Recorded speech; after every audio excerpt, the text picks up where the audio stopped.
You're watching Road and Tracked. This is the new Toyota Grand Highlander Hybrid Max Platinum. I'm not going to get into the horsepower, engine rating, any of that other information, because you can kind of get that through other YouTube channels. I'm here to tell you that I've been driving this for the week, and these are my impressions.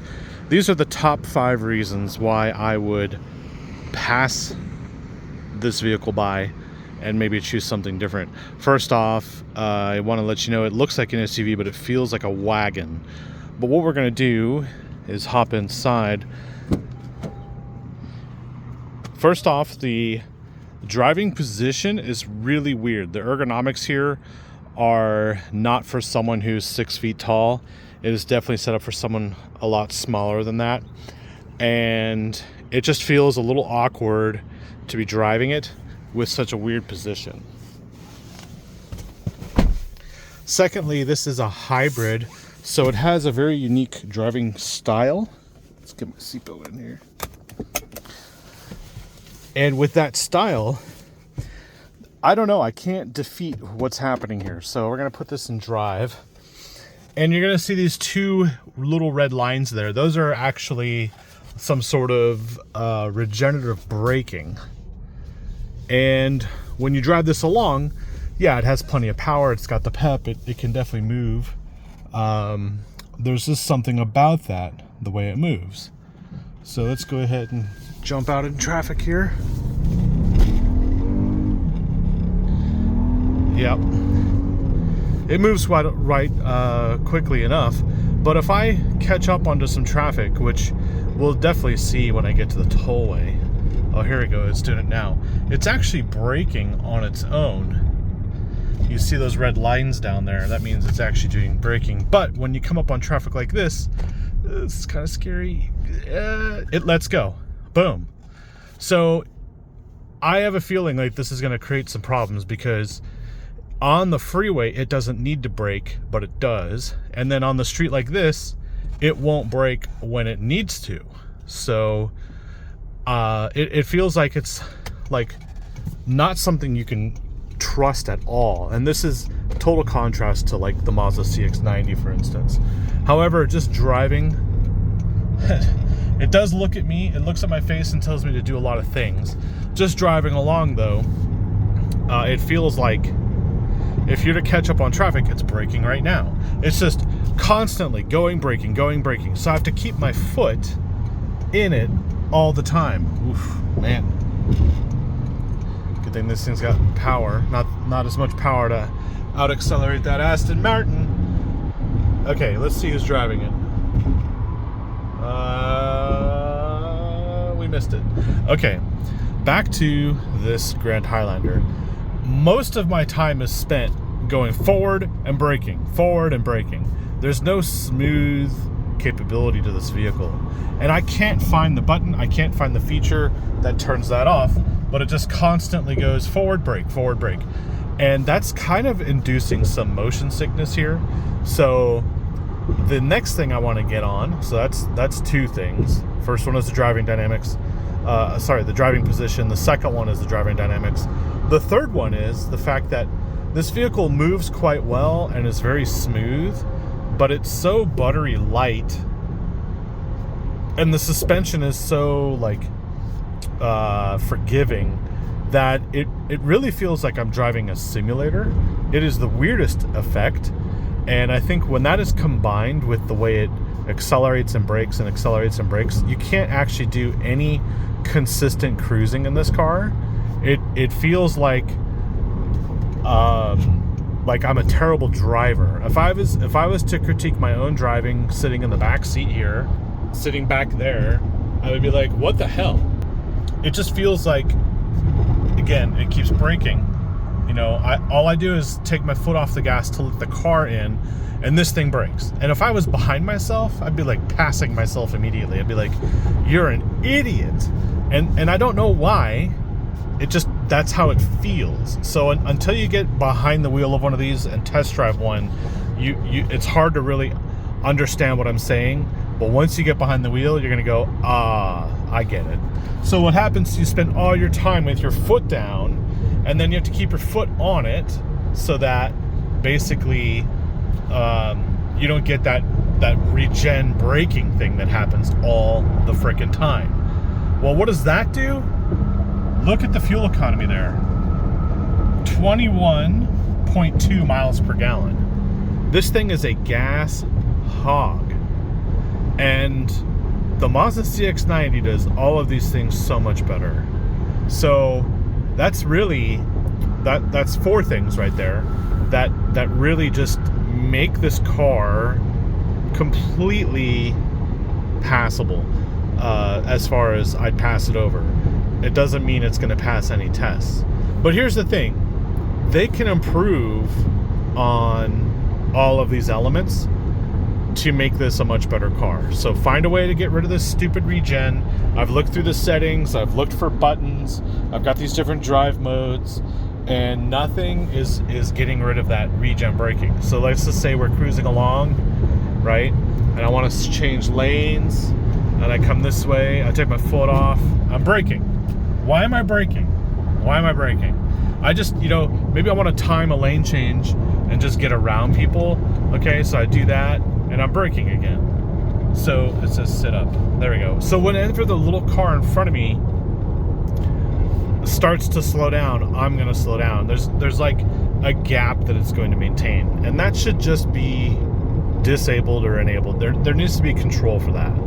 The other thing is the drive dynamics. They really do need to retune the suspension. It's so smooth, yet when you get onto some lovely Dallas pavement, the car just really feels out of sort. It feels like it's snaking down the road. I can't even describe it. It's like this and then this at the same time. And here we go, it's braking. It's braking because someone decides to go in front of me like that. And even though they're accelerating, I'm braking. I think those things combined will make this a better car. But then the fuel economy is the other part. And I think by getting rid of that automatic regen, it helps. So it's charging again. It just finds all these opportunities to recharge rather than just let you sail or coast down the road without using fuel. So in contrast, the Mazda CX-90 plug-in hybrid and even the Turbo S, the engine will shut off and it will just smoothly sail through.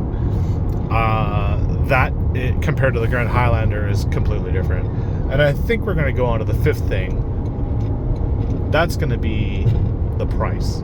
The noise you're hearing, by the way, is this garage door opener. Sorry for that. That rattling is really driving me nuts. But I have the garage door opener to contend with. Price. I even know what the price is. I'm going to have to find out. Here we go.